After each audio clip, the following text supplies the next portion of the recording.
this is Liz. Welcome to Fabric Friday. Making some placemats for me, and this orange is an old curtain, so that's what's going on the back, and that's the pattern front. Now I'm doing it without binding to it, so I've got me wadding batting, just a scrap piece of when I was making the quilt. Lay your backing on top of it. Doesn't look like I've ironed this, but I have. Make sure it's right side up, so it's wrong side that goes next to your wadding batting, and the right side down, so it's right side top to right side bottom, and put that on and make sure it's going to fit your piece of wadding batting. Now you can get straight pins, not so straight pins, these quilters pins. I've got a lot of them because I used to do a lot of pin basting before I got me long arm. And so now you just basically pin it all together. That's it, I'll move things around now so you can see them. But because of this pattern, I'm going to leave a gap on this straight side, not on the curved sides. And big enough to get your hand through, about 4 or 5 inches. And so, 1/4 inch all the way around till I come back, and there's just that opening there. And this is one I did earlier, and I don't know if you'll make it out, but I've sewn it all down and left an opening there.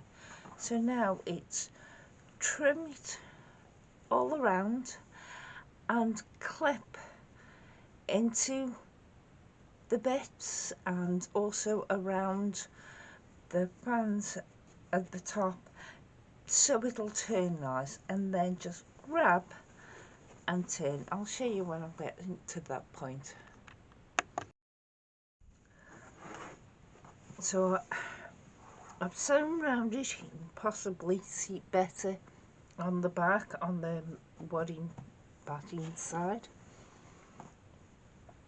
and basically trim it down, which I forgot to do.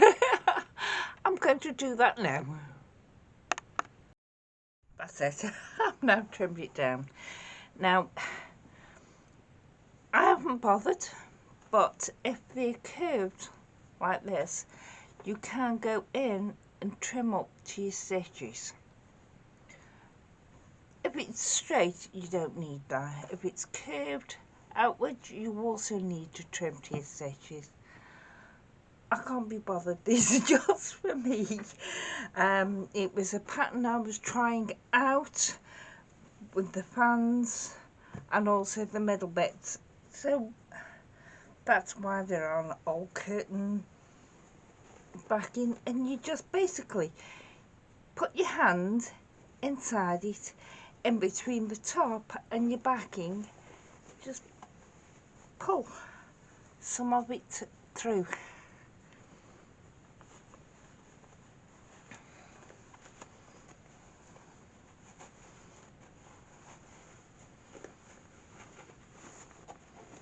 And that gets you started on it, and you pull the rest through now.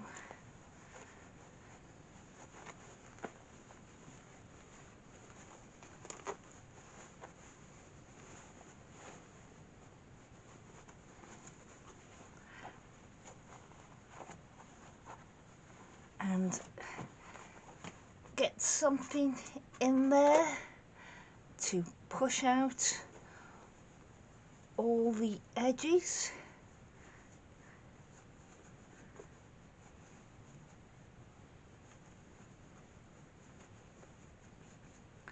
just do a couple to show you.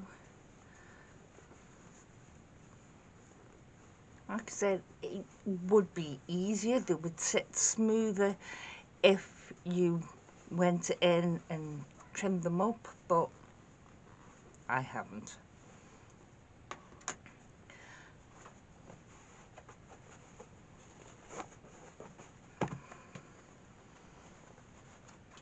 Oh, I've pushed a few corners through.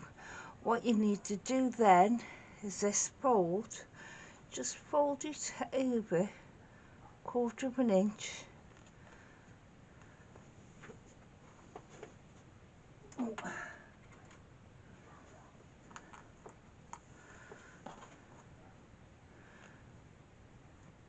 And that will enclose your raw edge.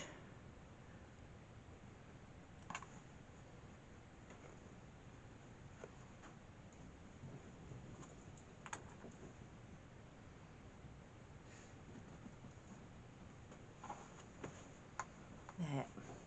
And then take it to your machine and top stitch all the way around and back again, and that will hold down this end to close it.